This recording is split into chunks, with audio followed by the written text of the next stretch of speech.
Good evening. I'm Irene Benfatti. I'm the Director of Advanced Studies in Gifted Learners, and I'm so happy to see such a nice turnout with us tonight.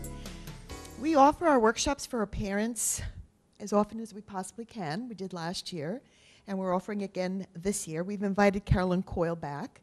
Carolyn Coil is an author. She's a trainer. She's a speaker in various countries. In fact, I think she just came back from the Philippines. She has been part of our team, and we welcome her here every year. She's very comfortable in our district. Our teachers know her, and a lot of our parents know her as well. So she's done a lot of research with regard to gifted, with regard to educational trends, but the real focus on how do we help our students be self-directed learners, and how important is that today? How much emphasis do we need to put on that? Where does it begin? So we thought if she was able to share that information with you, you'll have an opportunity for any questions that you might have and interact with Carolyn as well. So welcome, and I'm going to turn it over to Carolyn. Thank you.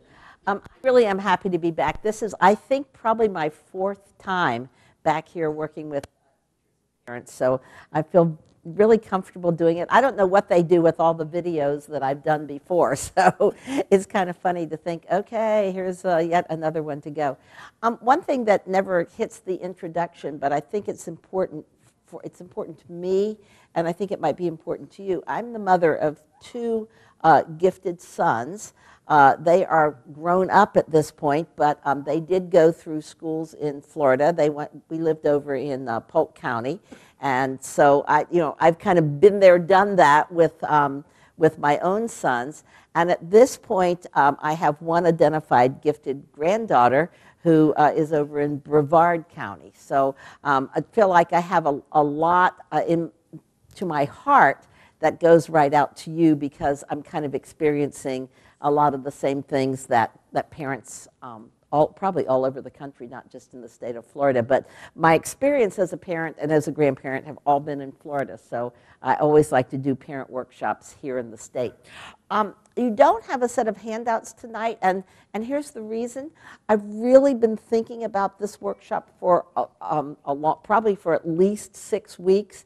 And I've kind of added to it and added to it and added to it and added to it. And so I said to Irene, I said, I'm not going to have a set of handouts for the parents tonight, because actually even as much as last night when I arrived here at the hotel, I was still adding little finishing touches to it. What I'm going to do, I will send her, you know how on PowerPoint you can make the little set of handouts afterwards, and I will send her a copy. So if you want one, you could definitely get one that way. I've called this Developing 21st Century Self-Management Skills. In education, we tend to have sort of words that become jargon over time, and one of the phrases right now that seems to be kind of one that, as I kind of do research, it sort of comes up over and over again, is this phrase self-management, or sometimes it's called self-directed learners. And I think what that means, when I just start thinking about it a little bit, it means that some of the responsibility for learning as kids age has to go from us to them. Does that make pretty good sense to everybody? In other words, it is not just the parent's responsibility, or for that matter, it's not just the teacher's responsibility that kids manage their learning. It has to somehow fall on the kids, with adult helpers, of course. So that's kind of was my beginning thinking as I did this presentation tonight. And I put on the slide here, I put the two phrases that I've already used, either self-management, or sometimes we call it self-directed learning, meaning that kids are going to be taking some of that responsibility for their own learning. So here's a kind of a formal definition for those of you that like formal definitions. The methods or strategies or skills that individuals can use to effectively direct their own activities toward the achievement of goals or objectives. In other words, if I'm a student and I know, well, if I do my homework instead of playing a video game, I might really not particularly want to do my homework, but in the long run, that will probably help me meet my goals and objectives more than maybe doing something that I want to do at the moment. We call that sometimes deferred gratification. That's a kind of almost old-fashioned thing. I'm going to talk about it a little bit more later. But in other words, I'm deferring what I really would like to do in order to do something that's going to be a benefit to me in the future. Okay? Now that sounds logical, but there are very few kids that are really good at that, and maybe for that matter, very few adults that are really good at that, because we tend to kind of want to go and want to do our own thing right away. All right, there's another term that I like a lot. This is more out of the world of gifted education, and this, a good friend and colleague of mine named Dr. George Betts, B-E-T-T-S, who is the current president of the National Association for Gifted Children, came up with this idea a number of years ago. And he said, what we should really be doing with gifted kids is we should be directing them to become what he calls autonomous learners. And what that means is that over time, kids should be the one to say, you know, I am really interested in snakes. I think I'd really like to learn about snakes. So, you know, I'm going to Google snakes, and I'm going to go to the library and get books on snakes, and I'm going to do this, and I'm going to do that. And maybe you'll give me a pet boa constrictor, or, you know, or something like that. But in other words, an autonomous learner doesn't do the learning just because, oh, goody, if I do this and turn it in, I'll get 100. They don't do their research just because the teacher will think I'm great and will give me a good grade. They do learning because this is something out of their own hearts. Now, Dr. Betts would say, and I certainly say, this is a little bit of an idea. He said this is the ideal gifted child, the one that is learning as an autonomous learner. But there are lots of steps to this. Part of them involve parents, part of them don't, but that's kind of the long-term goal. Those of you that are interested in learning more about autonomous learner, if you just Google that term, a whole lot of stuff is out there that will come up about autonomous learner. There's something called the autonomous learner model and so forth. But that to me is just another way to say we want kids who are self-directed learners. We want kids who can manage their own learning. Now, I decided to have a little fun with this. This is what I was fooling around with last night in my slides, and I thought, well, what are all of the things that we might look for in a child who is this kind of learner? Now, I've actually got to go to the computer screen here because I have not memorized this slide, as you'll see shortly, okay? So a self-directed learner, we hope, is motivated. We hope is committed to whatever he or she is doing. We'd like them to be fascinated by whatever they're studying. We want them to be focused and not just, you know, going all over the place. We'd like that. We hope that they'll be creative as they start learning some things. But at the same time, we want them to be analytical and, you know, sort of logical in their thinking. We want them to be engaged in what they're doing. We want them to be independent thinkers and learners. We want them to be globally aware and socially aware. We want them to be emotionally aware and technologically connected. Does this sound like a big recipe? We're not finished yet. We want them to be academically connected. We want them to be problem solvers. We want them to be interactive and collaborative. Whew. Now, I have to tell you that that's a fantasy. Okay, but I just kind of started thinking about, well, what do we want? I mean, you know, if I can say this is kind of what we don't want, or this is self-directed learner, what are all those things? Now, I'm not saying one kid could be that whole package, all right? As I was going over those words, at least I hope you were thinking, well, that sort of describes my son.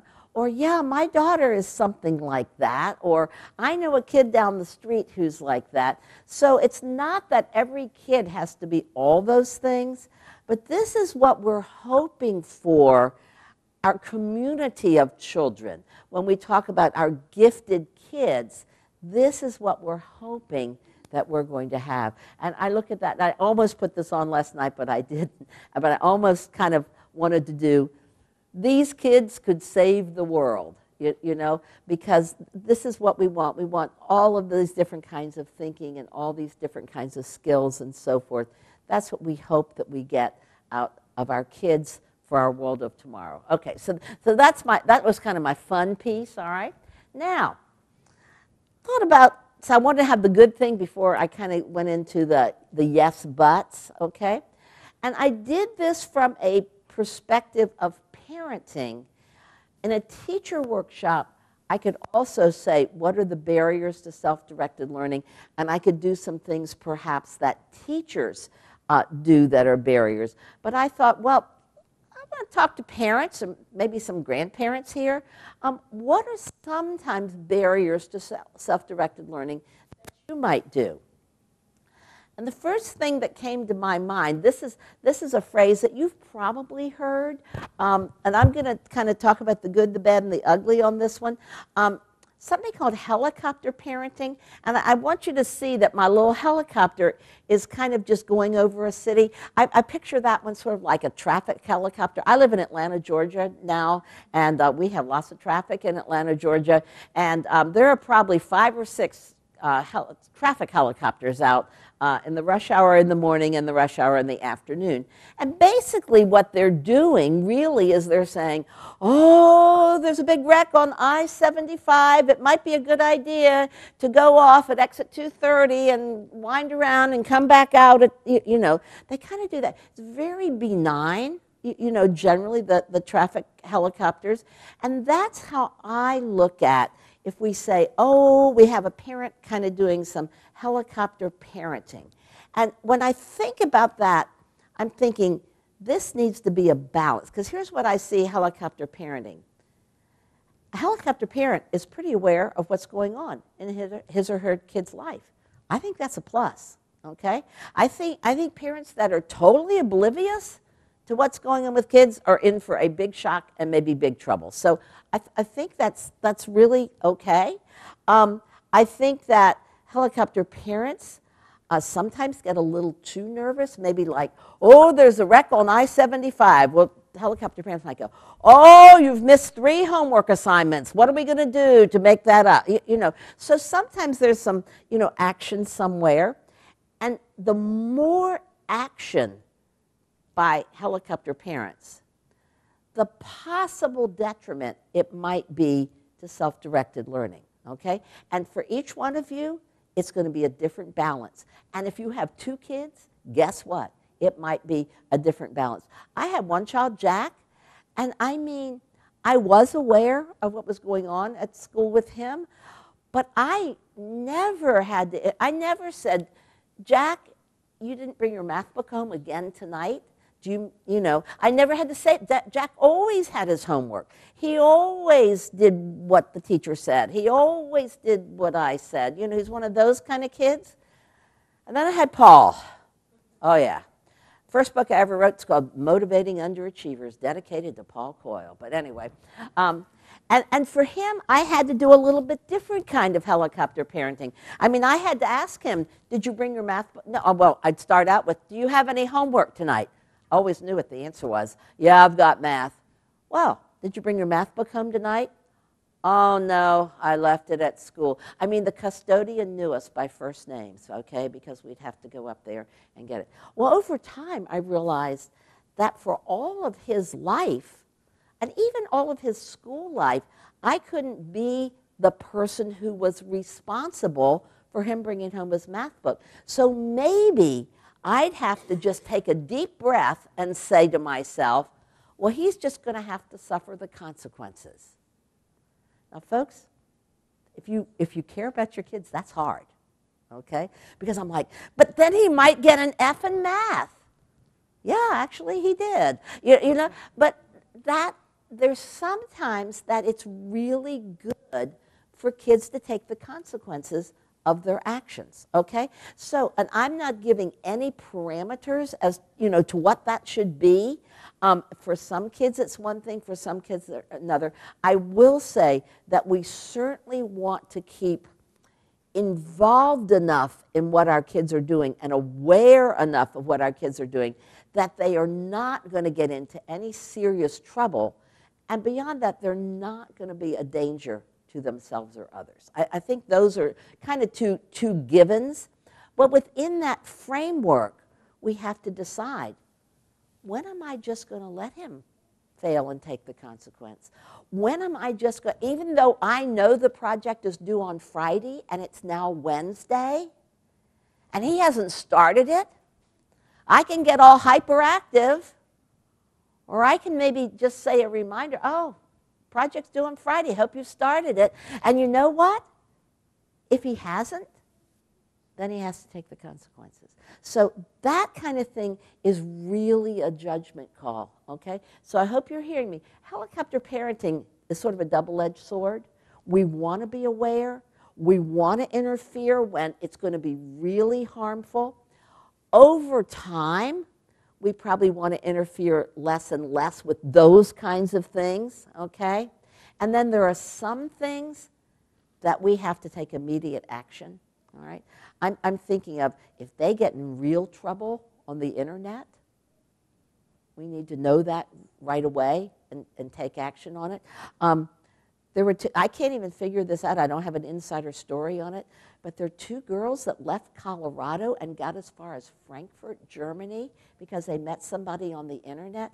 I mean, I would have my kids' password and be looking at their internet stuff, you know, pretty frequently, because I think that is a potential danger, okay?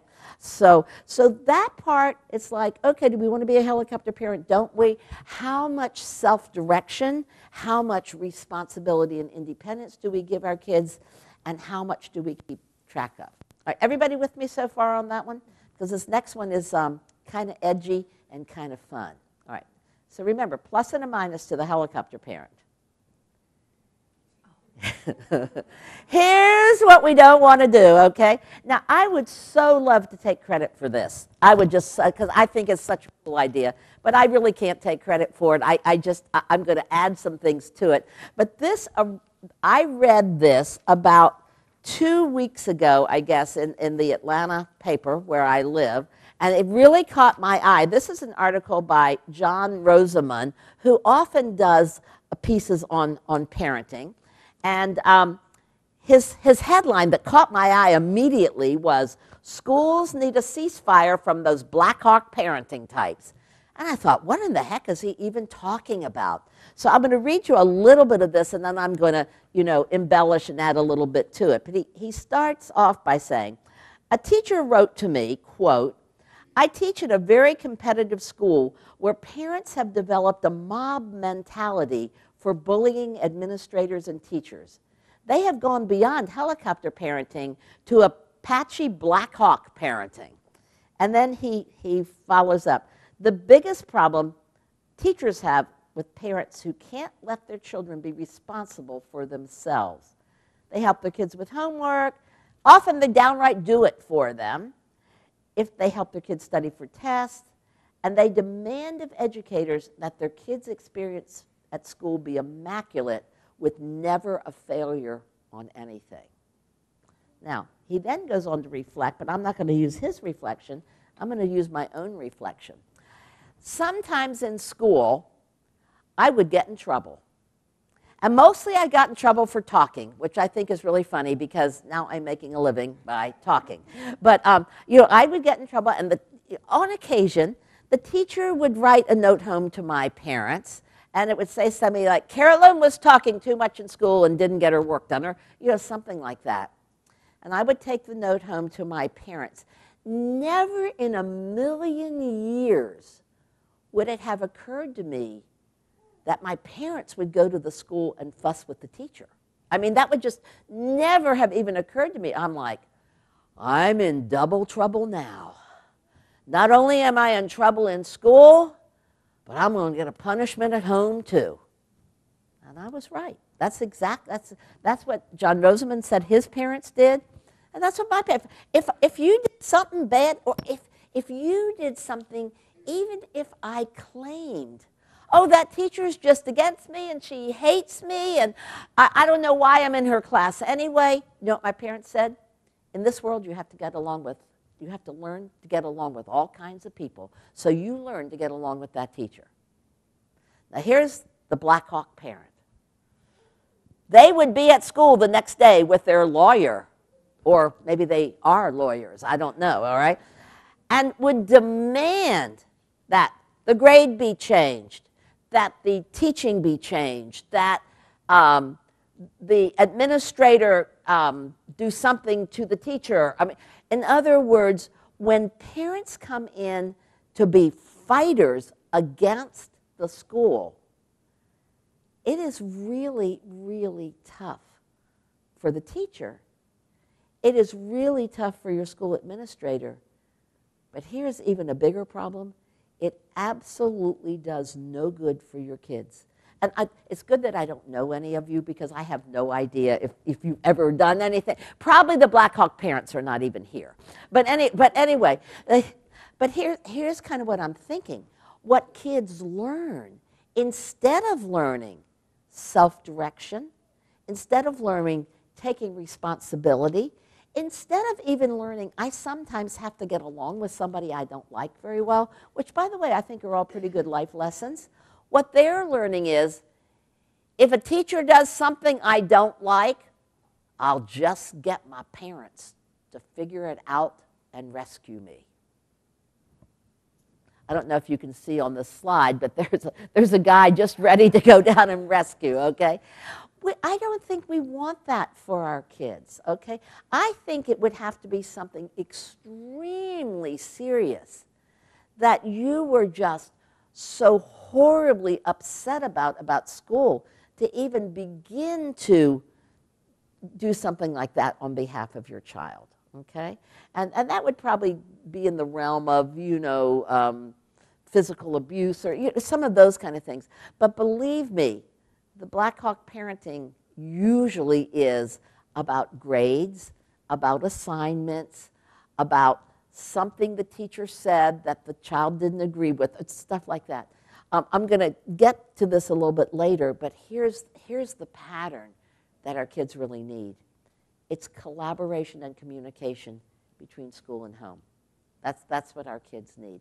So I thought, well, this is real edgy. I think I had fun looking at all the pictures of helicopters to find this one. All right. So helicopter parents, do your balance there. It would be very rare, folks, that I would ever say you should be on the attack against administrators or teachers or the school system. And that is not to say, folks, that is not to say that schools are always perfect. They're not, okay? But that is to say, let's work together for the best of the child and not be adversarial. So that's the Blackhawk parenting. That got, by the way, the most press of anything. I was having phone calls. It's like, what is Blackhawk parenting? I'm like, oh, you just wait. So that's what that is, and I think it's pretty neat. So here are some possibilities, some suggestions about becoming a self-directed learner. Here's the one I said this term was going to come up again, so here it is. I love this term. Help your child to delay gratification. That means put off something I want to do while I'm doing something I don't particularly want to do. Now, this is a study that you possibly have heard of. If you haven't heard of it, if you just go to YouTube and just put in marshmallow test, you will see all kinds of videos of kids doing this marshmallow test. But I'm going to give you kind of the background. There's a book out, and the book is called The Marshmallow Test, Mastering Self-Control. It's by a man named Walter Mischel, M-I-S-C-H-E-L. And what he describes in this book is really very, very interesting. About 40 years ago, they did the original marshmallow test with preschoolers, 4-year-olds. And they put a marshmallow on each kid's little desk. And they said, you can eat it now, or you can wait. And I think the wait was less than a half hour. Or you can wait, and we'll give you another marshmallow, and you'll have 2. Okay, I think that was the original test. And then the adults went out of the room, And they said it was so interesting to see what the kids did. Some of the kids, cool, a marshmallow, I ate it, all right? There are some other kids that kind of looked at it and pushed it around and pushed it around, and then finally gave in to temptation and ate it, but didn't do it immediately. There were other kids who did all kinds of things to avoid eating the marshmallow. So one kid hid it with a piece of paper. One kid would only look in this direction, would not even look over at the marshmallow. So they said there were all kinds of things that kids did to kind of funnel, or one kid went over and started playing with a toy so that he just, wouldn't even think about the marshmallow, all right? So, after the 20 minutes or whatever it was, sure enough, the kids that still had their marshmallow got 2. But of course, that wasn't the end of the story.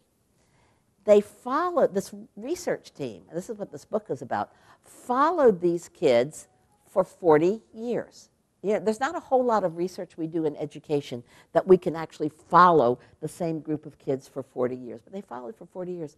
And they found out, and there's a whole lot more that you can find out if you Google his name or the marshmallow test or anything like that. He's just come up with this book, so he's on a lot of, the book circuit, making, I guess selling his book probably. But anyway, so what they found out, first of all, the obesity rates in these 40-year-olds is much less than the kids who gobble the marshmallows. Now, I don't know if that's because those kids had a sweet tooth or whether, people are more looking at their diet if they're, delaying gratification. But there are a lot of other things. Higher SAT scores, higher college graduation rates, higher salaries in their job, more success in their job in terms of promotion. I mean, all of the positives that we would probably say, oh, we would really like to have this for our kids, all were predicted based on this marshmallow test, which I just think is fascinating. Kind of what it says to me, there's some locus of control, of self-discipline, that some kids have at a very early age, and that other kids could probably be taught. It's not natural for them, but they could probably be taught this, okay? And some of the strategies, well, you cover it up so the temptation, you can't see the temptation, or you distract yourself by doing something else, or there's this whole list of strategies that probably could be taught to a lot of our kids. That's self-management, right? There's one teacher told me today, because to one of the groups of teachers, and she was saying that she had watched any number of video clips on YouTube of the various marshmallow tests. And she said this was not the original one, but it's one that, they did. And she said this one little girl carved out all the inside of the marshmallow and ate it, but then put it on her desk so that you couldn't see. I'm like, that kid's going to go far. She's probably going to be a criminal, but she's going to go far. Or she's going to be a politician, good point.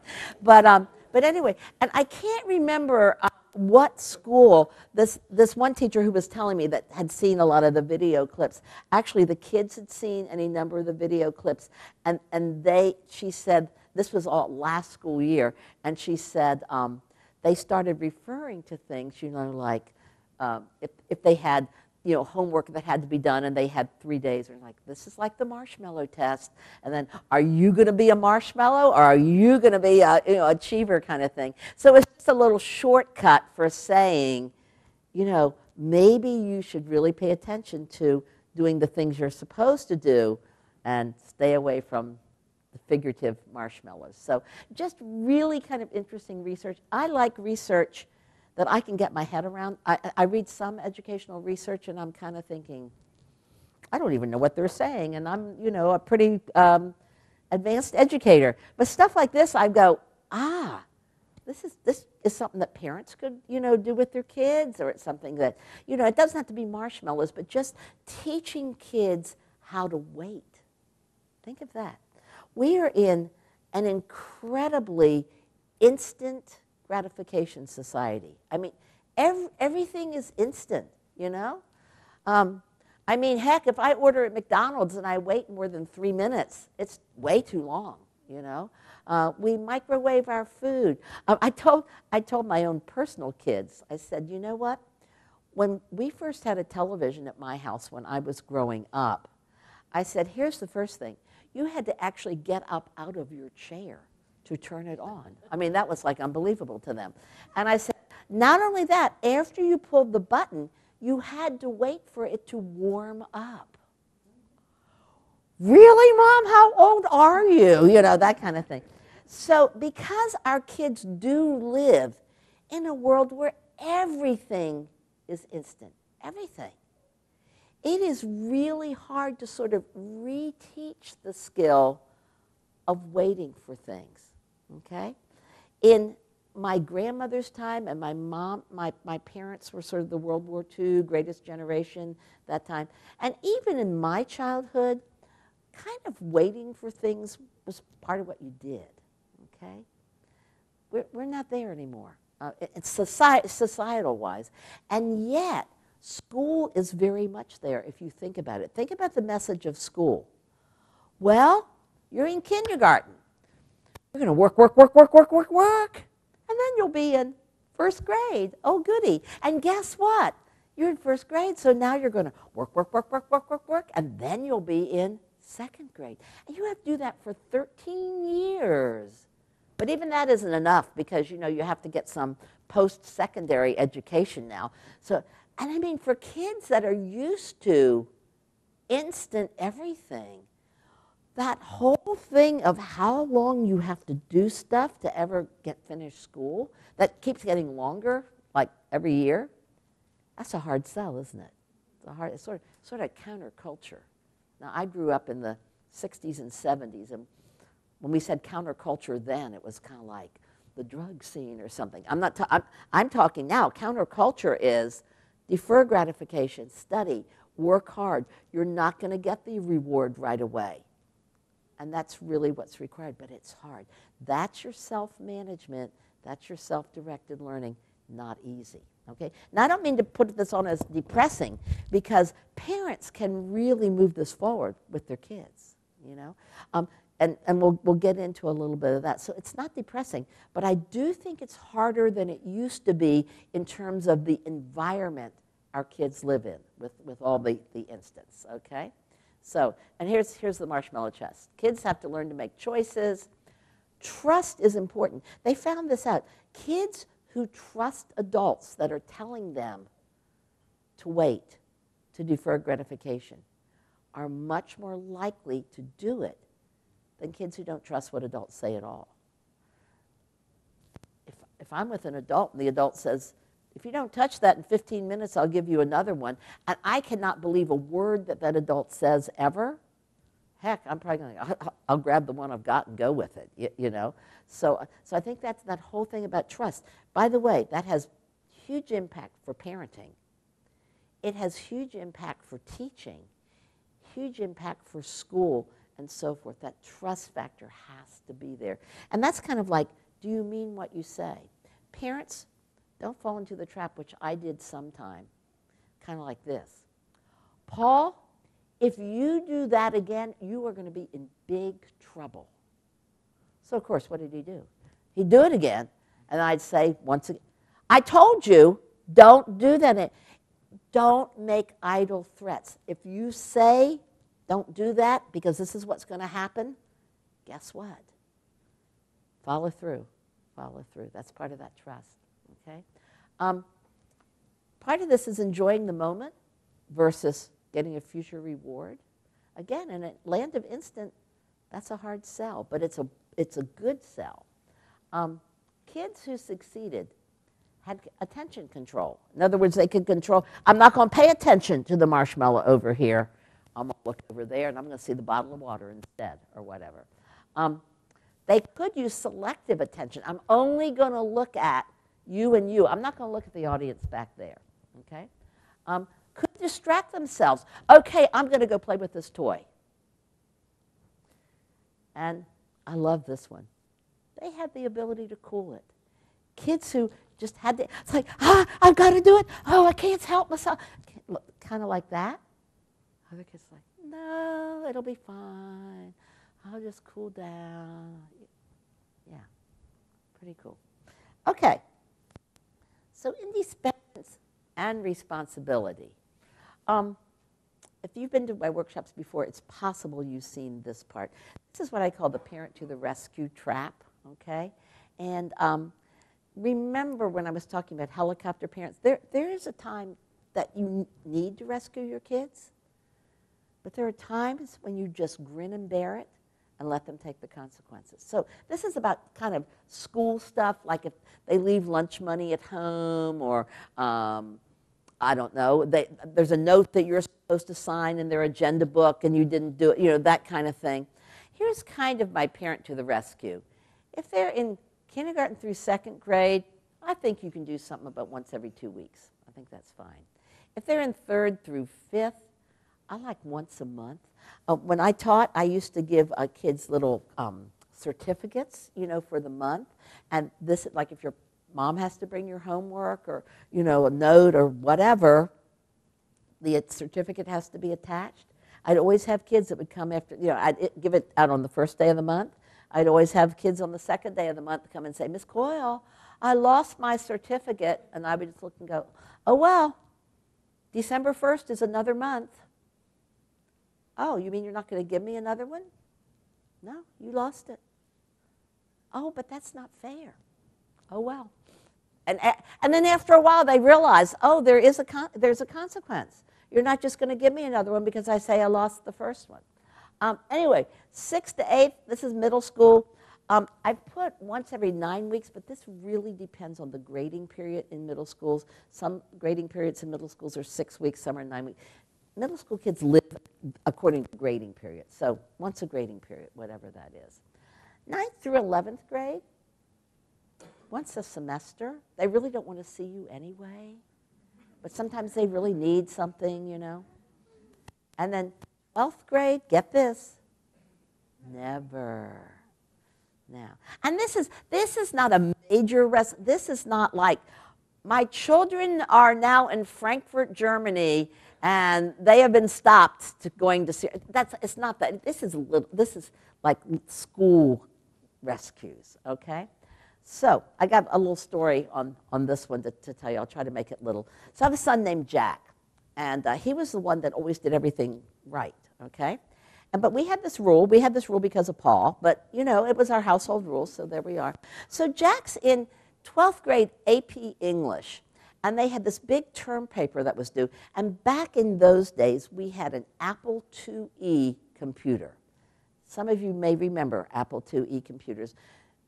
Jack said we were the last family on the earth that had an Apple IIe computer, but that's what we had. And it had a dot matrix printer. Do you remember those with the holes on each side of the paper? And I mean, it printed really slowly, like that. Okay. So Jack's working on his term paper, and we went to bed. He was still working on it. It was about 11:30. And I guess he eventually set it to print, and then he went to bed too, because this thing takes forever to print.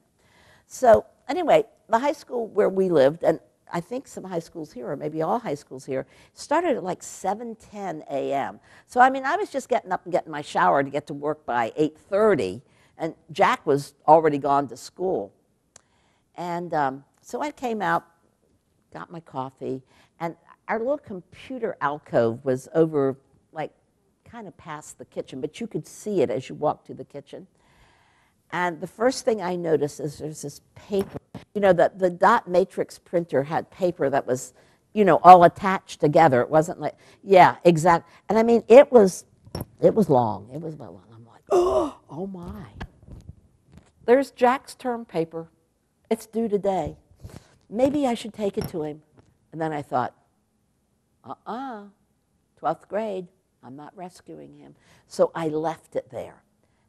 I felt guilty, guilt. Oh my gosh, this is awful. So of course, got home.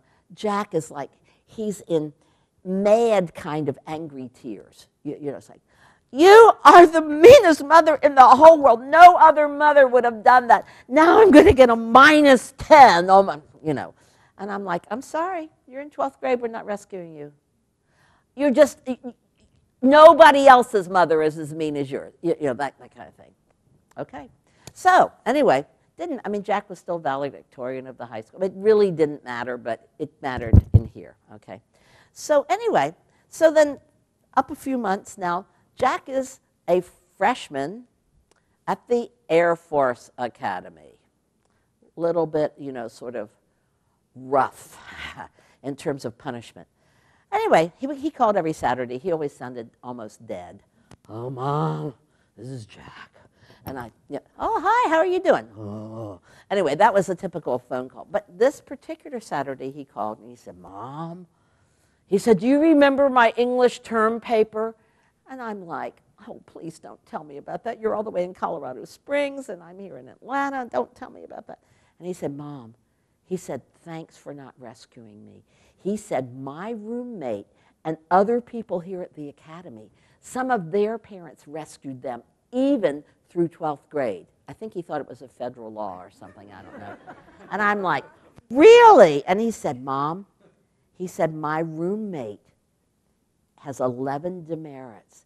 He's marching for 11 hours today. Thanks for not rescuing me. I'm like, oh, you're so good. Anyway, that was like, yay me. But what, in terms of this conversation that we're having right now, what I taught him through that consequence was self-directed learning. Self-management skill. I didn't think about that at the time. I was just trying to survive. You know what I'm saying? But when I look back on it, he learned that lesson. He learned it well. He never turned in anything late at the Air Force Academy, which was a really good thing. Okay, so chores at home. This is something that sounds so old-fashioned, but this is one of the things you can do for self-management. If kids have chores and they actually really have to do them, that'll help with self-management. If you have high school kids, or if you don't, you know, eventually you will. The recommendation through a lot of research studies is it actually increases a kid's independence and responsibility if they work at a job up to, but no more than, 20 hours a week. At 20 hours a week, you start having the reverse effects because they start sleeping too little, they don't get their homework done, or whatever. So 20 hours or less. I think a real good part, that's like 10 to 12. I mean, it gives them enough that they have a little pocket money, but they still have time to do other things. So, you know, some work, but not a whole lot, okay? All right, the 4 C's. Let me talk to you a little bit about the 4 C's. The group called the Partnership for 21st Century Skills, that's a mouthful. Their website, by the way, is p21.org, have done a lot of work about what skills do people need to survive and do well in the 21st century. It's not just about kids, it's about all of us living and working in the 21st century, but there's a lot of really good stuff in terms of kids and in terms of our interaction with our kids, with teachers, and so forth. Anyway, so they start off by saying the 3 R's are still important. You all remember the 3 R's, reading, writing, and arithmetic? Some of you remember that from the olden days, okay? But they say really the 21st century skills that we need to concentrate on are something that they call the 4 C's. So let's see what they are. And I've kind of related these to parenting, although with the teacher groups today, I related them very much to school. So you can really take these and relate them to anything. So here's the very first one, collaboration, okay? Which actually means something you could have learned in kindergarten, working well with others, okay? Talking things over as a family, very important that, you know, your kids and everybody kind of have family meeting. And then in this, deciding which rules and expectations are non-negotiable. They're probably in your household. Some things are just this, I'm sorry, but I'm the parent and this is how it is. okay? And then probably some things you can kind of talk over. And here's the interesting thing. My kids tried this all the time. But so-and-so's parents don't make him do this. And of course, the answer is always yes, but I'm not so-and-so's mother. I'm your mother. In other words, things that might be non-negotiable in your house, another family might do a very different way. That's okay. You know, you're the ones make the rules for your house. That's really good, okay? I like to have family meetings. I mean, like, seriously, family meetings, we're going to sit down, we're going to talk over some stuff. It is time-consuming. It is worth every minute you put into it to have some time when everybody's collaborating. So I really like that. And then this last one that I thought for collaboration, sometimes it's just good to have a time to talk to your child. Now, if you have little children, you're doing that all the time. They're climbing up on your laps, they're giving you kisses, they're telling you everything that went on at school from the moment they got there until the moment they came home. If you have teenagers, how many of you are parents of teenagers? Anybody here? Okay, a few. Yay, God bless you. It's a wonderful thing. Okay. Actually, if you're parents of teenagers, here is more likely how that conversation might go. How was school today? Fine. What'd you learn? Nothing. I mean, kind of like that. So I found with both of my boys, who were as different as night and day, the best thing to do was to kind of get them doing something with me. And then a conversation, you know, would just sort of naturally come up. So a lot of times it was in the car. At first it was like, will you drive me to so-and-so's house? Love to. We had 10 minutes in the car, you know. And in those days, they didn't have all their little iPads and all that. But I would say, yeah, I'll drive you, but, you know, you're not just going to be listening to a video or whatever the whole time. So, you know.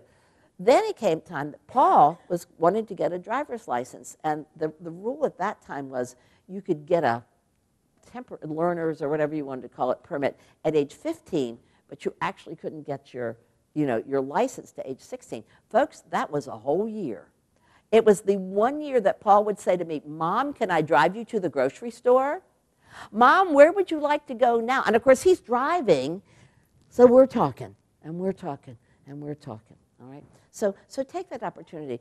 With Jack, a lot of times it was taking him to sports events. I mean, just whenever it is, you take your time with your teenagers to have that and be willing to listen. I'm a big talker. That was really hard for me. Paul's a talker too, so we kind of talk and we talk. Jack, sometimes it would be like 10 minutes before he'd finally say, oh, well, I did have something I wanted to tell you about. You know, but it might take that long. That's okay. Just wait for it. All of those things are the C in terms of family life, okay? All right, communication. Actually, part of the collaboration is communication, but there's more than that. Learning how to express your ideas effectively. I found with my kids, and sometimes with my husband, if I put something in a certain way, they were much more ready to agree with it than if I kind of put it in another way. So I kind of have to learn, well, what can I say that will make this, sound really good to them, okay? The time for talking. Folks, all of you have taken an hour or a little more maybe out of your time. There's nothing that's more valuable than time, and I really know that. Talking together, communicating, is really tough because of the time element, really tough. But take it for whenever you can get it. We now have technology that helps us with that a little bit. I do a lot of overseas travel. I probably talk to my husband more when I'm overseas than when I'm, at home, because we have FaceTime. And, you're sitting there and you're looking at your phone and there's your husband's face and you actually have to, say something to it. So, and it's, anyway, time for talking together, really very important.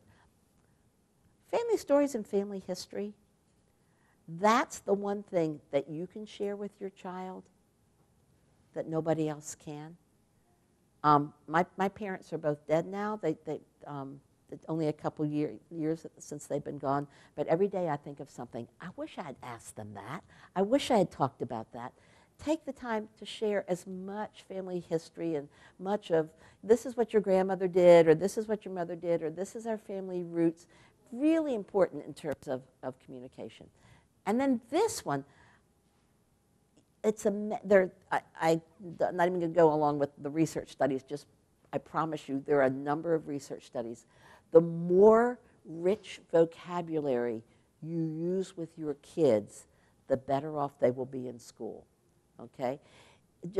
Even words that you think they probably won't understand, use it and then say, do you know what that word means?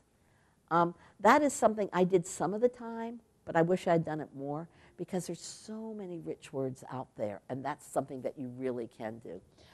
This is something that for family communication, actually my son Paul does this with his family every night, and we didn't do it when he was growing up, but it's something that they do. Every person sitting around their dinner table, and including any guests that happen to be there, you have to say, what was your high today? What was your low today? And what did you learn today? Pretty easy. They usually start with the youngest and go around the table. It's amazing what comes out. What was your high? What was your low? And what did you learn today? Nice form of family communication. All right, creativity. Oh my goodness.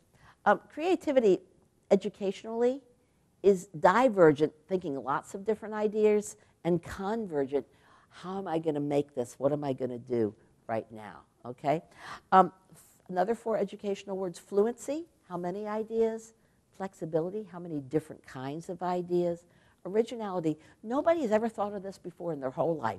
Actually, there's very little of that. Usually something is built on something else, which is elaboration. Oh, I read about this, and I've got a better idea of how we could change it or how we could do it. Elaboration. At home, there's just so much stuff you can do. Everything from, painting and skits and writing and singing and storytelling and using various kinds of technology. 3 granddaughters that I have are really into these things called American Girl dolls. Maybe some of you are familiar with them. But what they have done is they've taken their dolls and they've made skits out of them. One of them holds a flashlight over the head of the different dolls, and then say, "Okay, Grandma, we're going to do a show for you." And then here are these dolls, and they're doing different things, and the little spotlight is going. And that's creativity. How wonderful is that to have anything? Gifted kids are usually pretty creative. Creativity is usually messy, by the way. If you're a neat freak at home, just say, it's okay. It's okay. This is creative. And it usually is. Okay? And then last but not least, the critical thinking. And that is our 4th C. And this is ability to analyze and the ability to do some logical reasoning and ability to connect the dots on a lot of different things. Here's one of the best ways at home to do this.